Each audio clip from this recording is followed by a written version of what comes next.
కొలికపూడి శ్రీనివాసరావు తొలి నుంచి వివాదమే, రోజువారీ గొడవలే. తిరువూరు ఎమ్మెల్యేగా ఏ ముహూర్తాన ఎన్నికయ్యారో కానీ అప్పటి నుంచి రోజువారీ ఏదో ఒక గందరగోళం సృష్టిస్తూనే ఉన్నారు. తనకు తాను గొప్ప వ్యక్తిగా, తిరుగులేని నాయకుడిగా భావించుకునే కొలికపూడి ప్రతి ఒక్కరి మీద పెత్తనం చేయాలనుకుంటారు. కలెక్షన్ లేకుండా నిద్రపోలేని పరిస్థితి ఉందని ఆయన గురించి తెలిసిన వాళ్ళు చెబుతారు.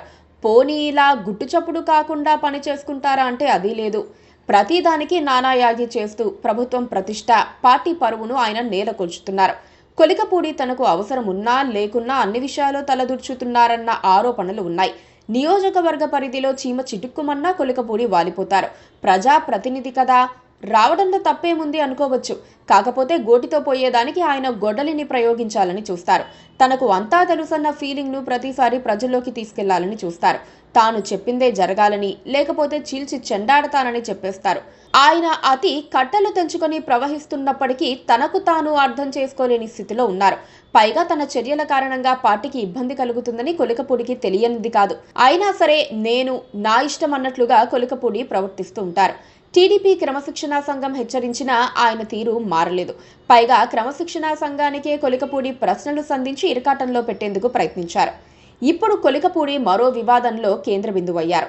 టీడీపీకి చెందిన ఏఎంసీ మాజీ చైర్మన్ రమేష్ రెడ్డిని పార్టీ నుంచి బహిష్కరించాలని ఆయన డిమాండ్ చేశారు. లైంగిక ఆరోపణల నేపథ్యంలో రమేష్ రెడ్డిపై చర్యలు తీసుకోవాలని కోరారు. ఈ అంశాన్ని పార్టీ అధిష్టానం దృష్టికి తీసుకువెళ్లినట్లు తెలిపారు. ఈ విషయంలో టీడీపీ చర్యలు తీసుకోకుంటే 48 గంటల్లో తన ఎమ్మెల్యే పదవికి రాజీనామా చేస్తానని ఆయన ప్రకటించారు. అలాంటి జరుగుతున్నప్పుడు రాష్ట్రంలో, దేశంలో ఎక్కడ జరిగినా నేను స్పందిస్తా. అలాంటిది నా నియోజకవర్గంలో జరిగిన తర్వాత నేను స్పందించకపోతే, బాధితులకి న్యాయం జరగకపోతే నేను ఎమ్మెల్యేగా ఎందుకు ఉండాలి? ఉండవల్ల ప్రయోజనం ఏంటి? కాబట్టి మీ అందరికీ చెప్తున్నానమ్మా, 10 రోజుల నుంచి మౌనంగా ఉన్నా.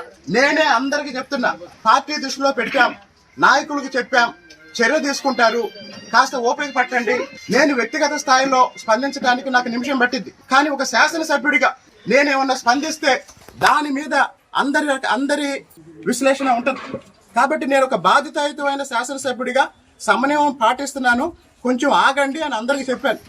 ఎంత దారుణం చేసిన రమేష్ రెడ్డి మీద పార్టీ నాయకత్వం చర్యలు తీసుకోకపోతే 48 గంటల తర్వాత నేను రాజీనామా చేస్తాను. అలాంటి జరుగుతున్నప్పుడు రాష్ట్రంలో, దేశంలో ఎక్కడ జరిగినా నేను స్పందిస్తా.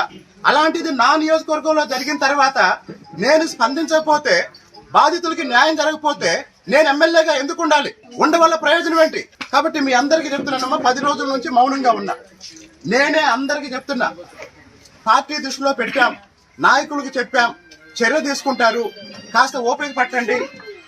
నేను వ్యక్తిగత స్థాయిలో స్పందించడానికి నాకు నిమిషం పట్టింది.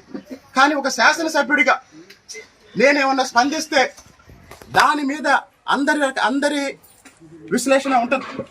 కాబట్టి నేను ఒక బాధ్యతాయుతమైన శాసనసభ్యుడిగా సమన్వయం పాటిస్తున్నాను, కొంచెం ఆగండి అని అందరికీ చెప్పాను. ఎంత దారుణం చేసిన రమేష్ రెడ్డి మీద పార్టీ నాయకత్వం చర్యలు తీసుకోకపోతే 48 గంటల తర్వాత నేను రాజీనామా చేస్తాను. ఇది నిజంగా టీడీపీకి, ఆ పార్టీ అధినేత చంద్రబాబుకు అల్టిమేటం లాంటిదే. కొందరు మహిళలు వచ్చి మొరపెట్టుకున్నందున అలా మాట్లాడారని కొలికపూడి చెప్పుకోవచ్చు. కాకపోతే తమకు ఆ వివాదానికి సంబంధం లేదని సదరు మహిళలు వివరణ ఇచ్చారు. వేరే పని మీద కొలికపూడిని కలిస్తే ఈ వ్యవహారాన్ని ప్రస్తావించారని మహిళలు చెబుతున్నారు. బంతి ఇప్పుడు టీడీపీ అధిష్టానం కోర్టులో ఉంది. కొలికపూడి ఫైనల్ గా చెప్పాలనుకున్నది చెప్పేశారు. తాను అనుకున్నట్లుగా, తాను చెప్పినట్లుగా టీడీపీ ఉండకపోతే వదిలేయడానికి సిద్ధమన్న సందేశం ఇచ్చారు. మరి ఇప్పుడు టీడీపీ ఏం చెయ్యాలి? చంద్రబాబు తన సహజ ధోరణిలో నాంచుడు పద్ధతికి స్వస్తి చెప్పాల్సిన టైం వచ్చింది. కొలికపూడిని అలా వదిలేస్తే టీడీపీ అధిష్టానం తనకు భయపడిందని ఆయన అనుకునే ప్రమాదము ఉంది. పైగా కొలికపూడిని చూసి మరికొందరు కూడా గీత దాటి బ్లాక్మెయిల్ చేసే అవకాశము ఉంది. పైగా ఇప్పుడు మంత్రి పదవుల కోసం జనం ఎదురు చూస్తున్నాడు. నామినేటెడ్ పదవులు ఎప్పుడు వస్తాయా అని కళ్లల్లో వత్తులు వేసుకొని చూస్తున్నారు. ఈ పరిస్థితుల్లో కొలికపూడిపై చర్యలు అనివార్యమని టీడీపీ పెద్దలు గుర్తించాలి. అవి ఎలాంటి చర్యలన్నవి వాళ్లే నిర్ణయించుకోవాలి. టీడీపీ పెద్దలకు ఇదో సమీక్షా సమయం. ఎవరంటే వారిని ప్రోత్సహించి మరోసారి చేతులు కాల్చుకోకూడదని నిర్ణయించుకోవాల్సిన టైం. పార్టీ విపక్షంలో ఉన్నప్పుడు మద్దతిచ్చారని, 4 మంచి మాటలు మాట్లాడారని ప్రతి ఒక్కరిని ప్రోత్సహిస్తే జరిగేదేంటో అర్థం చేసుకోవాల్సిన సమయం కూడా ఇదే.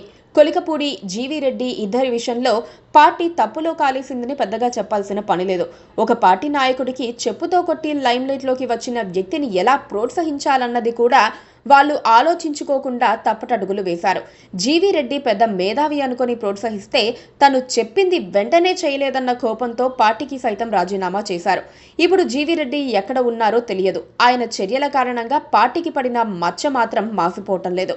దాన్ని ఎప్పటికైనా విపక్షాలు ఉపయోగించుకునే వీలుంది. Please subscribe to KTV Telugu. KTV Telugu. KTV Telugu channel.